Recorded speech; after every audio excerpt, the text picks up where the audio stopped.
जय गुरु जी। शुक्राना गुरु जी। सारी संगत को जय गुरु जी। संगत जी, आपको पता है, जब भी हम गुरु जी से जुड़ते जाते हैं तो हमें ये सब समझ आने लग जाता है। क्या समझ आने लग जाता है? तो चलिए इसी पर एक आंटी जी का सत्संग सुनते हैं, जिसमें उन्होंने इस बात को बहुत अच्छे से एक्सप्लेन किया है। ये सत्संग पूरा ज़रूर सुनिएगा, आपको बहुत अच्छे आंसर्स मिलेंगे। तो चलिए आंटी जी का सत्संग सुनते हैं। जय गुरु जी संगत जी।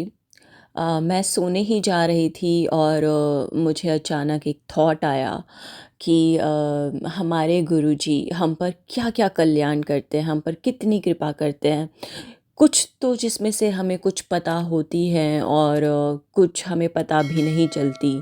और क्योंकि हम एक इंसान हैं, हम उसको ऐसे ही सोच लेते हैं कि शायद ये तो ऐसे ही ठीक हो गया होगा, शायद ये तो हमने ही कर दिया होगा, शायद हमने वो दवाई ली, शायद हमारे ये एफ़र्ट्स थे जिसकी वजह से ये चीज़ हो गई।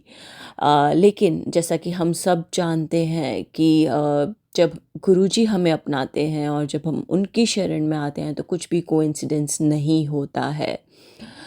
दो हम एक मनुष्य होने के कारण हम इस चीज़ को अपना क्रेडिट मान लेते हैं कि शायद ये चीज़ ठीक होनी थी इसलिए ठीक हो गई।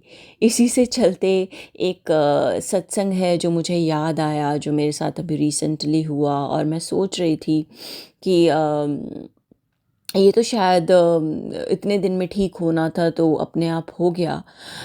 लेकिन जब असलियत अगर मैं कहूँ और उस चीज़ पे मैं विचार करूँ तो पता नहीं कितनी ही बार गुरुजी ने कितनी ही चीज़ों में मेरा कल्याण किया है, वो भी बिना बताए। शायद हमारा भगवान है ही ऐसा। अ, बहुत बार मेरे ही कर्मों के द्वारा मेरे ही थॉट प्रोसेस के द्वारा कई बार हम ओवर स्ट्रेस्ड होते हैं, कई बार हम दूसरों की चीज़ें खुद पे ले लेते हैं, कई बार हम ऐसी चीज़ें का स्ट्रेस लेते हैं जो हमारी नहीं होती और उसके बावजूद हम इतने ज़्यादा ओवरवेल्म्ड हो जाते हैं। तो कुछ टाइम पहले मेरे साथ भी ऐसा हो रहा था जिसकी वजह से मेरे सर में बहुत भारीपन और बहुत थकावट और बहुत इंटरनल मेरे ईयर के आसपास एक जो कहते हैं कि एक टेंशन हेडेक होता है वो हो रहा था, जो कि मुझे फ़ील हो रहा था काफ़ी दिनों से। क्योंकि गुरुजी को सब पता है और हमें उन्हें बताने की ज़रूरत नहीं होती है। तो मैं बस अपने पिता के सामने जाके बैठती थी, उन्हें याद करती थी और अपना दिन स्टार्ट कर दी। 2 अंदर ही अंदर मेरे ये चलता रहता था कि दर्द क्यों नहीं ठीक हो रहा है। तो मेरे दिमाग में ये आता रहता था कि हमें भगवान को कुछ बताने की ज़रूरत नहीं है, उन्हें सब पता है। वो तो घट-घट की जानते हैं और पट-पट में निवास करते हैं। तो मैंने सोचा कि शायद मैं जल प्रसाद लेती हूँ और गुरुजी के सामने जब हम अपनी पूजा अर्चना करते हैं, उससे कुछ गुरुजी को ऑलरेडी पता लग जाएगा कि क्या इश्यूज़ हो रहे हैं और जो कि मेरी ही गलती थी। तो सिचुएशन कुछ ऐसी थी कि मेरे इंटरनल चल रहा था कि क्या मुझे चेकअप के लिए जाना चाहिए एंड मेरा बिल्कुल भी मैं उस सिचुएशन में नहीं थी, क्योंकि मुझे इन सब चीज़ों से बहुत डर लगता है कि मैं डॉक्टर के पास पास जाऊँ और मैं कुछ भी चेकअप कराऊँ। तो जैसा कि हमें बोला जाता है कि हमें अपने भगवान को कुछ बताने की ज़रूरत नहीं होती, तो शायद वो थॉट भी उन्हें पता था कि ये खुद तो जाके चेकअप भी नहीं कराने वाली। तो कुछ ऐसा हुआ कि 7-8 दिन से वो हेडेक मुझे हुए जा रहा था मेरे नर्व्स में और मुझे कुछ स्वेलिंग भी, मैं दबाती थी तब भी मुझे दर्द महसूस हो रहा था। मैं कुछ आवाज़ सुन रही थी तब भी मुझे वो दर्द महसूस हो रहा था। लेकिन विद हिज़ ग्रेस धीरे धीरे मैंने जब जल प्रसाद लिया और मैंने रियलाइज़ किया कि मैंने ना उनसे कुछ बोला, ना मैंने उनसे कुछ मांगा, लेकिन वो जो दर्द था मुझे वो 90% ख़त्म होता हुआ नज़र आया, वो अपने आप ही ठीक हो गया। और जो कि मुझे पता था वो बिना डॉक्टर के इंटरवेंशन के नहीं ठीक हो सकता था। ऑब्वियसली मेरे गुरु की कृपा थी, उन्होंने, क्योंकि मैं जब भी जाती थी अपने गुरु के सामने, अपने भगवान के सामने, तो मुझे फ़ील होता था उनका वो एहसास, उनकी वो कृपा मुझ पर पड़ती हुई कि दैट समथिंग, उनकी कृपा मुझे हील कर रही है। तो संगत जी, ये चीज़ें मेरे को तब रियलाइज़ नहीं हो रही थी। मैंने सिर्फ़ अपना पूजा पाठ की, उठ के मैं अपना डे स्टार्ट कर देती थी। लेकिन आज जब मैंने रियलाइज़ किया तो I just remember one thing, इस सत्संग से सिर्फ मैं ये सोच रही थी कि कितनी ही चीज़ें होती हैं शायद जो गुरुजी हमारे लिए करते हैं और वो हमें जताते तक नहीं हैं कि हम उन्होंने हमारे कितने कल्याण किए हैं। हम उसे फॉर ग्रांटेड ले लेते हैं, हमें लगता है कि हमें वो कोविड हुआ था वो वैसे ही ठीक हो गया, हम वहाँ पे उस दिन बच गए थे किसी एक्सीडेंट से, शायद हम ऐसे ही बच गए थे, ये हमारी किस्मत है। शायद उस दिन हमारे से कुछ गलत होने वाला था, वो नहीं हुआ क्योंकि हम में अच्छाई है, वो हम कर रहे हैं और वो ऐसे ही हो गया।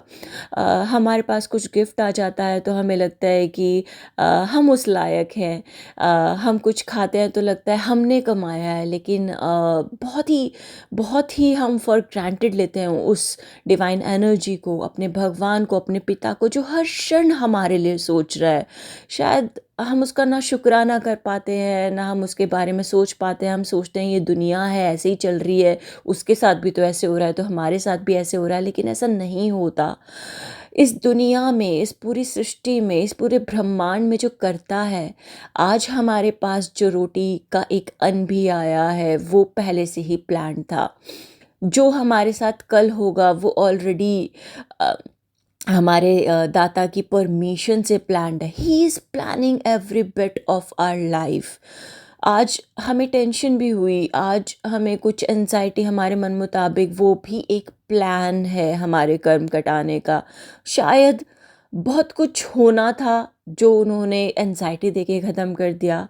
शायद बहुत कुछ और बिगड़ना था, उन्होंने एक ठोकर देके ही उस चीज़ को छोटे में काट दिया। लेकिन हम, जितनी हमारी बुद्धि है, जितनी हमारी समझ है, हम उस चीज़ को कभी भी समझ नहीं पाते हैं और यूं ही फॉर ग्रांटेड लेके अपनी ज़िंदगी बिता देते हैं। लेकिन सच जब हमें पता लगता है कि सच कौन है और करता कौन है और इन सब के पीछे असलियत में है कौन, तब तक शायद बहुत लेट हो जाता है और फिर हमें इस साइकिल में आना पड़ता है। तो मैं यही बोलूँगी कि मेरे ऊपर मेरे गुरुजी ने शायद बचपन से बहुत कुछ किया है। बहुत बार मेरे कर्मों की वजह से, मेरी गलतियों की वजह से ही मुझे बहुत हार्म हुआ। लेकिन उन्होंने तब भी मुझे माफ़ कर दिया, उन्होंने मुझे तब भी बचा लिया। तो सोचिए, जब मुझ जैसे पापी, मुझ जैसे इमैच्योर सोल को वो इतना प्यार करते हैं, वो इतना बचाते हैं, वो इतना ध्यान रख रहे हैं। तो जो अच्छे लोग हैं, जो सच में अगर हम उनके वचनों का पालन करें, अगर हम उनकी माने और उनके एक भी गुण को अपने अंदर अपनाने की, तो वो हमारे लिए क्या नहीं करेंगे।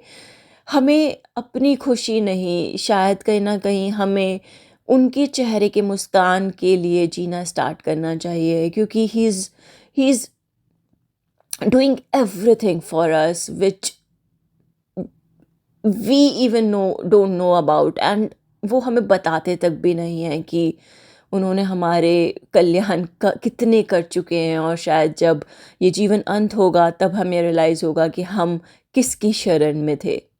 जय गुरु जी, शुक्राना Guru ji. Thank you so much aunty ji, आपने अपना सत्संग पूरे गुरु परिवार के साथ शेयर किया।